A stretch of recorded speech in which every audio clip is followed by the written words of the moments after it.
Hello and welcome back to Maybe We're Projecting. As always, I'm Patrick White, and with me is Genevieve Radasti. Tom Noblock. And I'm Joshua LeBior.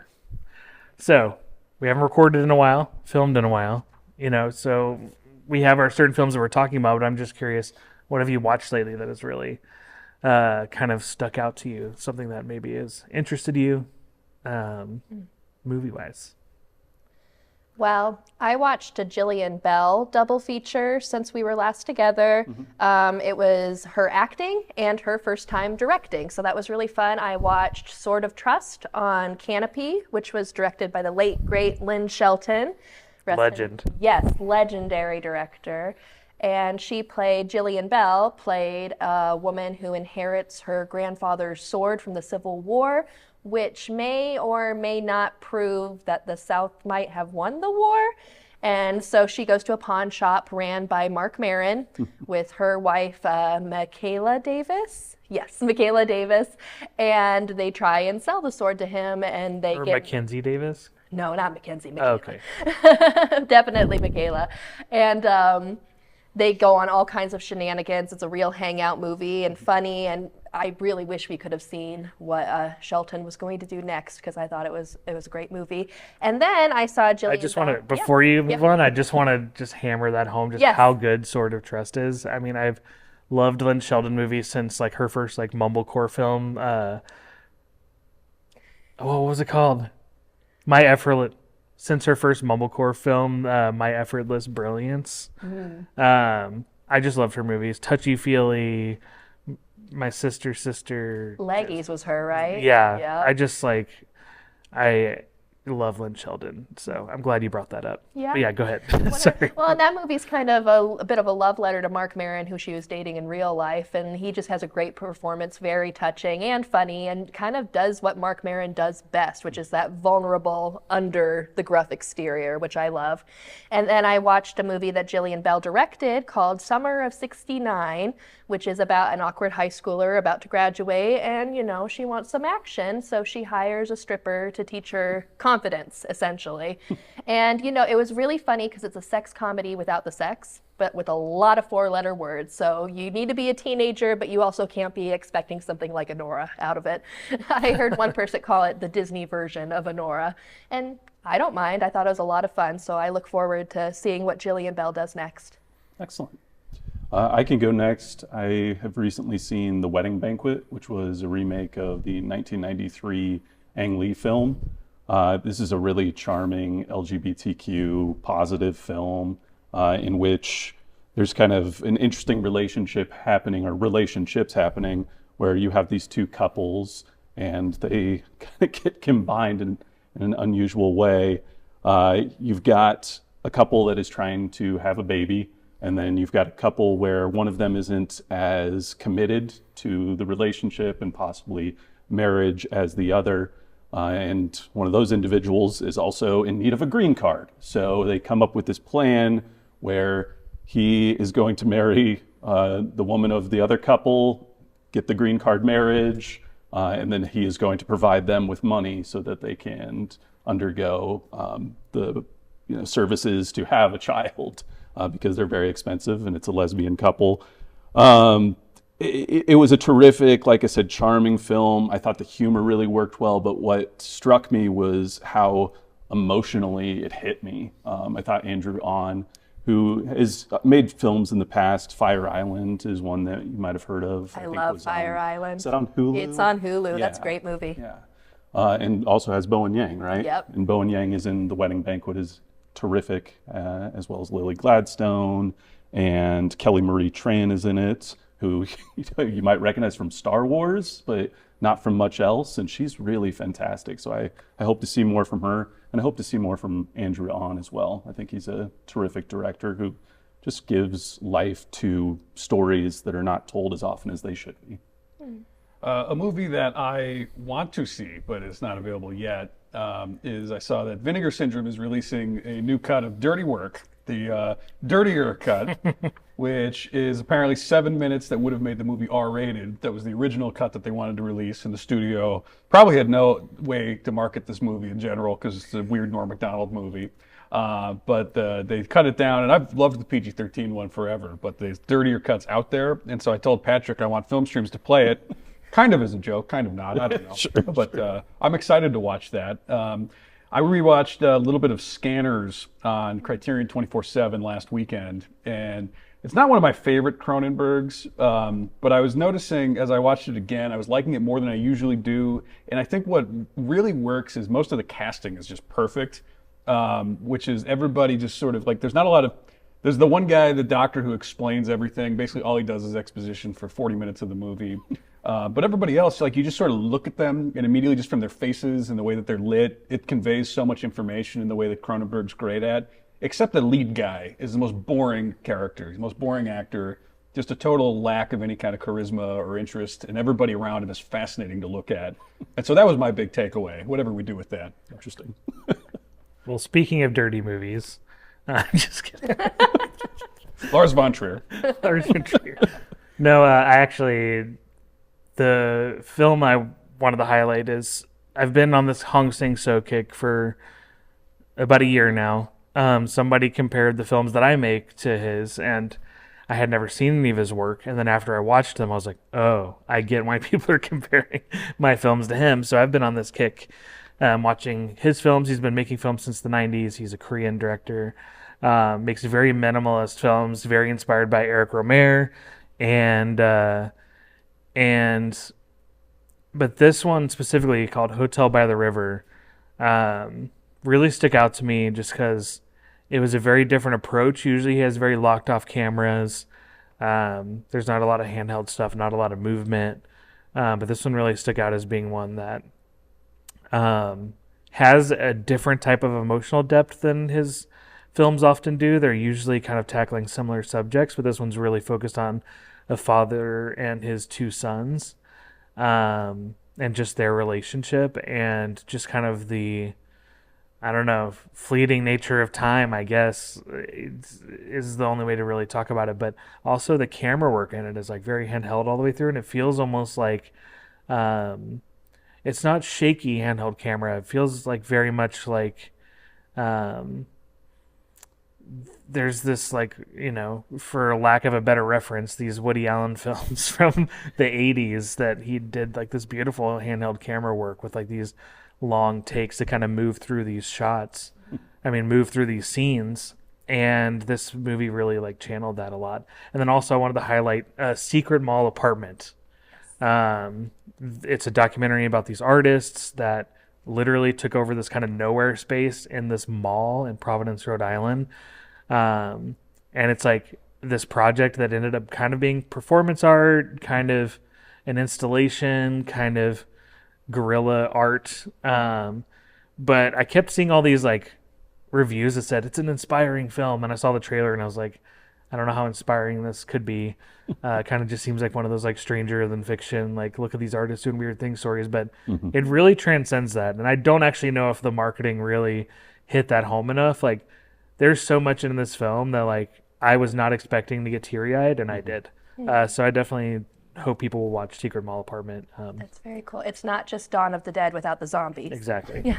One other film that we both saw that I think also kind of fits with highlighting this sort of non-traditional form is Grand Tour, which was a really terrific exploration of filmmaking techniques where, you know, the main story is focused in 1917 Burma and traveling across Asia, but the way the director is presenting the film is through footage from like modern day in these same places. And I thought that was really engaging and interesting. What were your thoughts on that, Josh? I mean, I thought that this film like blends kind of narrative, but it's a very loose narrative. Yeah.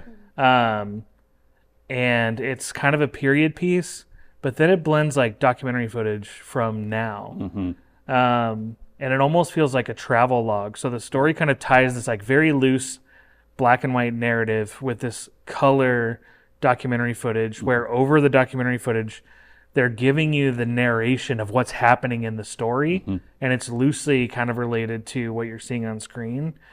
And so it really plays with form, which I really liked. It reminded me of something that you would, like one of those films you'd come across like when you're younger and you're just like maybe discovering cinema for the first time, and the first time you see, I don't know, like Breathless or something, and you're like, no people made this. This is just like some movie that exists. It almost felt like that. It kind of felt like a little bit Fellini and a little bit Sans Soleil. So those might be ridiculous references for this show, but I don't know. You should do a new bit where everything you're like, this reminds me of when Woody Allen did. That's okay. But we should move on to a very different film Okay. that was on our list to talk about, and it just came out on Netflix, and it's called Heart Eyes. It's a horror film that blends kind of Romantic comedy. romantic comedy with a slasher film. Do you have a good intro for this? Oh gosh. You're the horror lady. I know. I wish I liked Hard Eyes more. Oh, good. Yes. I do like Hard Eyes. I don't have a bone to pick with Hard Eyes. But it is about this young lady who is in advertising, and she is not doing so great at her work, and she has a meet cute with Mason Gooding, and I think anyone would have amazing chemistry with Mason Gooding, but Olivia Holt, who plays the lead, they right off the bat, you can tell these guys need to be together just from getting the same coffee order. But there is a killer roaming around with light up hard eyes and killing couples on Valentine's Day, and it's become a thing. And they, for whatever reason, they think he's going to be in Seattle, and they might be in danger if they pursue their chemistry. And I will say Hard Eyes has an amazing opening with Totally agree. nasty kills. So if Absolutely. you are a slasher fan, there is a lot of good stuff in there. But one thing that I see it described as a lot is that it's a smart horror comedy. And I thought it was a little silly. Yeah, and I think if you're looking for silly, that's a good thing. And I wish it was actually sillier, because I thought that opening was almost absurdist and over the top to a point where I'm like, yes, I'm locked in. Like, I'm ready for more of this. And then it just kind of falls into tropes of romantic comedies and tropes of horror. But it doesn't return as much to that over the top, That exaggerated height, nature. yeah, because a lot of the kills felt a little bit lackluster for me after that. I feel like we started great and then it couldn't really live up to that opening. It's a movie that's imbalanced in terms of like the romantic comedy and the horror. I don't think either is being done particularly well, so it's just kind of this like mush. You know what the perfect place for this is I like to see movies like this in 4DX. Do you guys, you familiar? Where the Never seen a 40X movie. It's amazing. See a bad movie Your in 4D. seat moves, you get water and air flown at you. Sometimes you smell scents during the movie, during stinky scenes. Yep. And it's almost like a roller coaster. And so like Marvel movies and really silly horror movies, it's a great time. I was this the team that did Scream? They do these new Scream. It's not the same directors, but it's the No, same Josh producing Rubin. team. I see. And so it was marketed because I think we saw the trailer at the same time in theaters for Hard Eyes, and it was marketed as from the people who brought you Scream and Scream 6, and that was a big turnoff for me immediately. Because I told Josh that these new Scream movies, I don't think they're quite scary enough or funny enough to really work. Yeah. And the idea of that same energy being replicated in a slasher is not really that exciting to me, especially starring the guy who gets gutted in both of them and lives. It became this running joke, not apparently to the filmmakers in Scream 5 and 6, but that he would get stabbed about 15 times, be left for dead, and then he just continues to be alive, which is like right out of Scary Movie, not Scream. Yeah. So yeah, that deterred me from watching Hard Eyes. It's funny because you're mentioning some really great spoofs of both of these or this genre of slasher movies with Scary Movie. And I also couldn't help but think of like something that really worked in spoofing romantic comedies, which was They Came Together.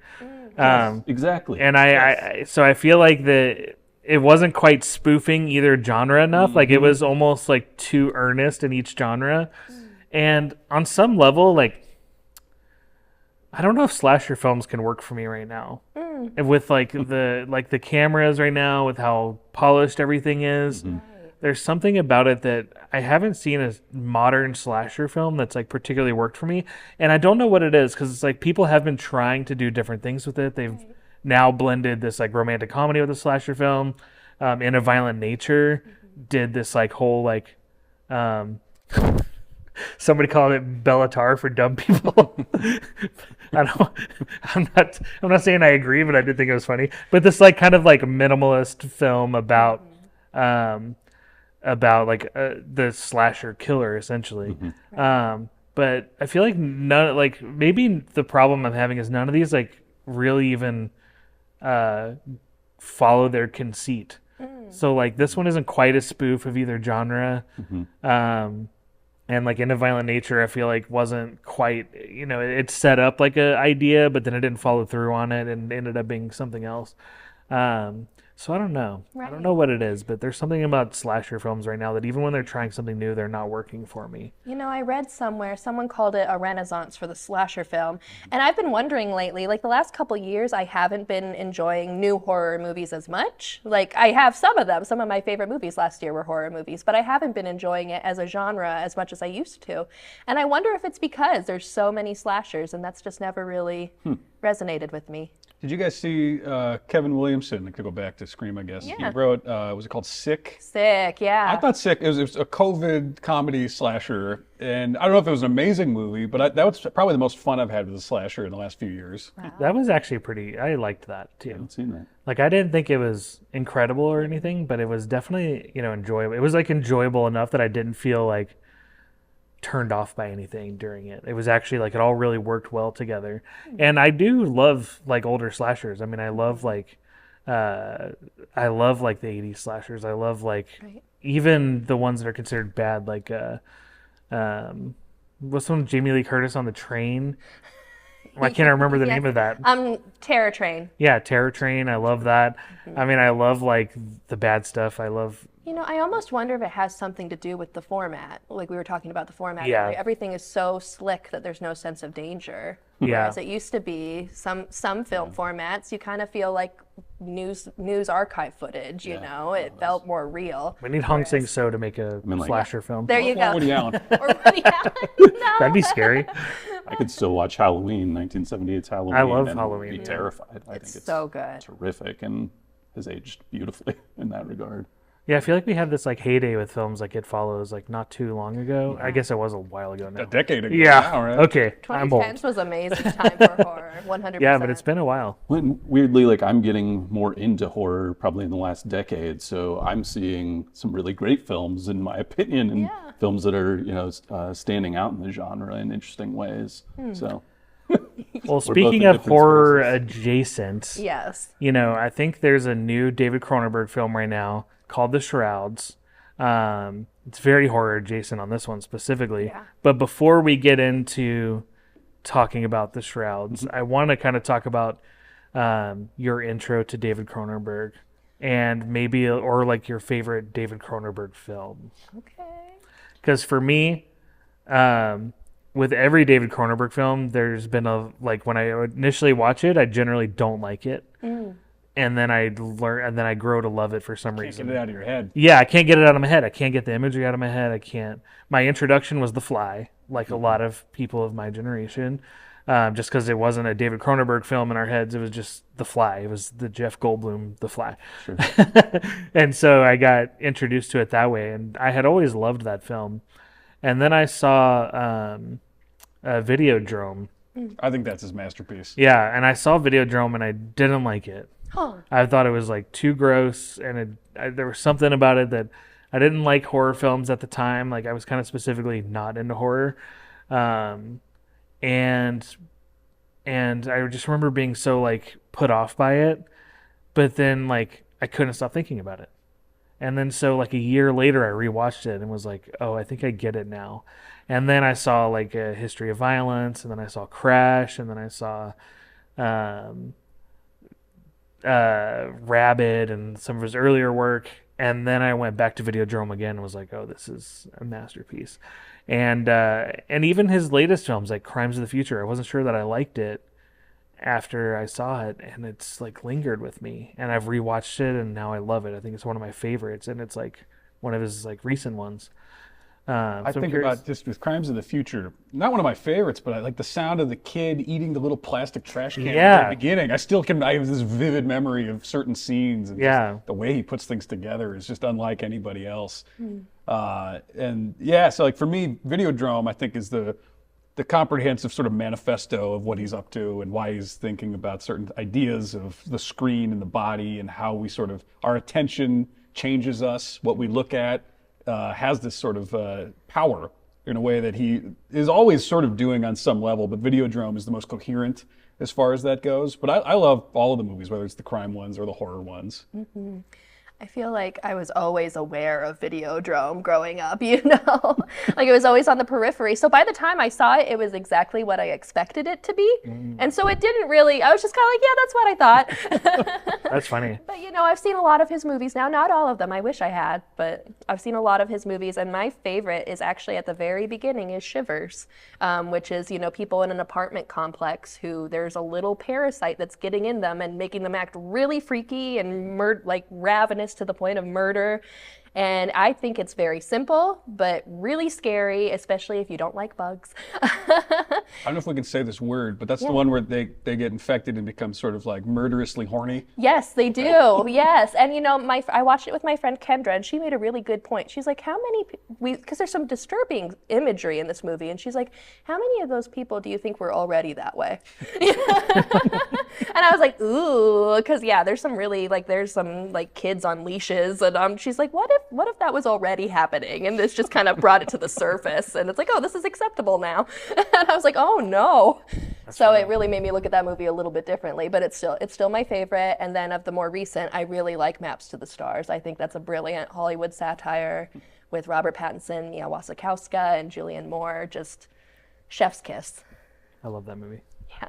Well, I was politely nodding and smiling along with the conversation. I went to Letterboxd this morning and looked at Cronenberg's filmography, and I'm like, oh, I thought I had seen more than I had. And I've only seen The Fly and The History of Violence. The History of Violence is a great movie. Yeah.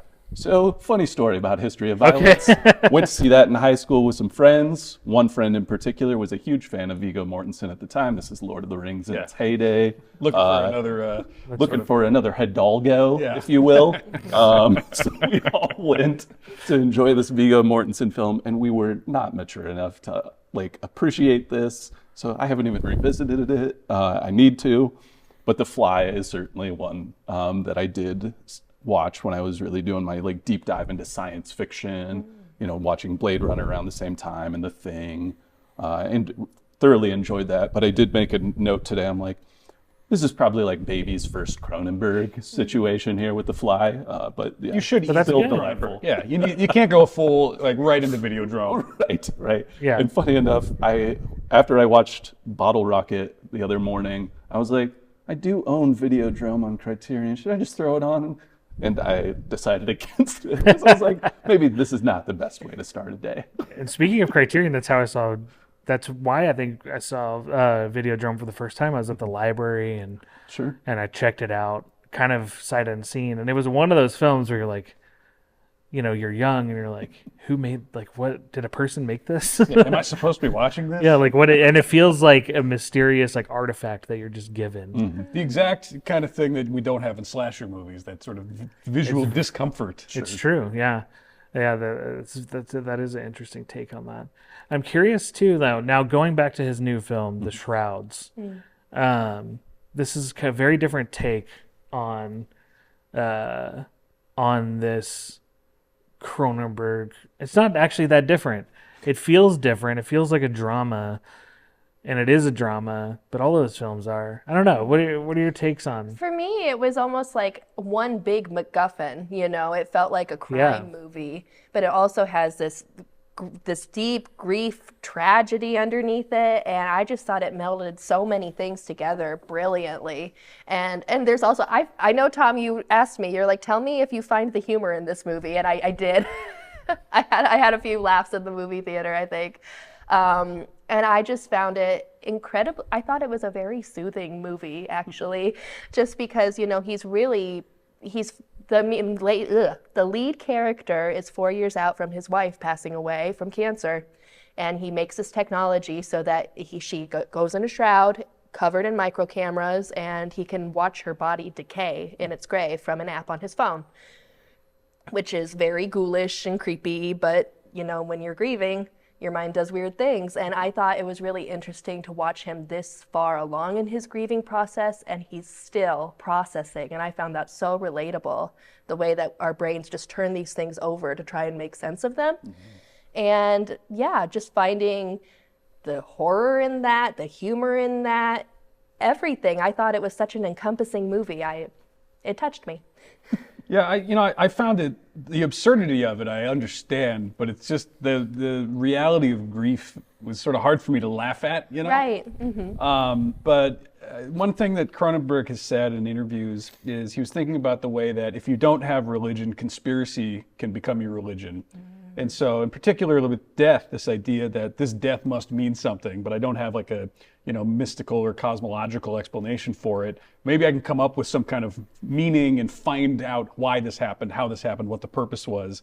And so to have both that going on plus this obsession with the body that he still has, like Cronenberg had a great quip where he said, there's a lot of movies about your parents dying, for example. He's like, but you don't have sex with your parents. And so, what does that feel like? That part of the grief. And I thought that's explored in a myriad ways throughout the movie. But that Cronenbergian body, but then the lack of meaning, and then how do we fill those voids, all just gives the movie this depth that never actually needs to coalesce into a story, because it's the lack of a story is the story. And I thought it was great. Yeah, I think that it worked for me so well. I unfortunately have dealt with a lot of grief in my life, and everybody has, and the way I process it is through kind of like absurd humor. Like, you know, my brother and I have dealt with like losing some of our family members by, you know, we kind of make too blunt of jokes about it. So I kind of understand like the approach of taking like a kind of absurdist, almost comedic view of it. But there's also just so much pain there, and it really is palpable. And I just love that it blends all of that together in just such a beautiful way. And even like with all of the weird, strange, kind of sickening things that are happening, it still turns out to be this kind of like very personal feeling, beautiful approach to this kind of singular artist dealing with his own personal loss of his wife, you know? And I loved that about it. To me, it's like, it feels like another masterpiece. Like, it feels like a late masterpiece in a very different way. Even though there's like some messy things in there as far as like, sometimes, you know, Cronenberg doesn't have the budget, it seems like, to do some of the CGI stuff full on. But it still works. And I like that there's those kind of like little quirky things in his films that maybe shouldn't work or maybe could be considered bad if it's your first time seeing a Cronenberg film. I don't want to get too much into exactly what I'm thinking of in there, but yeah, I love that is there and is present, because it kind of negates the kind of slickness that we're talking about that maybe isn't working with. Kind of grounds it. Yeah. There's a scene in Maps to the Stars where I don't think this is a spoiler, someone is on fire and the flames just look ridiculous. It's horrible. But at the same time, But I you're love just it like, still. Yeah, I love it still. That works great for this movie, for this filmmaker. It's okay if the CGI is a little funky sometimes. You know, what took me out more than the CGI was Guy Pearce playing the most Jewish character in any Cronenberg movie, inexplicably. Every little detail seemed to be trying to emphasize a Jewishness that Guy Pearce does not possess. And I'm not totally sure why. Because everyone calls him a schmuck, isn't that the word? That's part of it, yeah. He's a schmuck. He's a schmuck. His name's like Mort or something. And Cronenberg is Jewish, so I guess he wanted to have this Jewish character, and he picked an actor from The Brutalists to play a Jewish person this time. So, moving on from David Cronenberg, there's also a new 4K release coming out of a classic horror film, a classic of body horror, one that I have not seen. So we're going to pitch it over to Genevieve to talk about Reanimator. So there is a new restoration of Reanimator on 4K from Ignite Films. And this is produced by Brian Yuzna, who I kind of think as the other body horror guy from the 80s and the 90s. Directed by Stuart Gordon, starring Jeffrey Combs and Barbara Crampton. And this disc has a lot of new features, interviews with the cast and crew, commentary tracks. There's also a limited edition that you can get that has multiple essays from critics like Alex Kittle, Scout Tafoya. And this is such an effort of love from people who really love the genre. And so I'm really excited about Ignite Films. They've done this, they've done the original Invaders from Mars, and they've also done the story of G.I. Joe. So kind of a varied collection of films, but I just really enjoy when there's new boutique labels like Ignite Films that you can tell is made by people who love these movies as much as we do. And that does it for this episode of Maybe We're Projecting. Go to maybewe'reprojecting.substack.com to look at all of our reviews. And we'll see you again in a couple weeks. Thanks, everybody.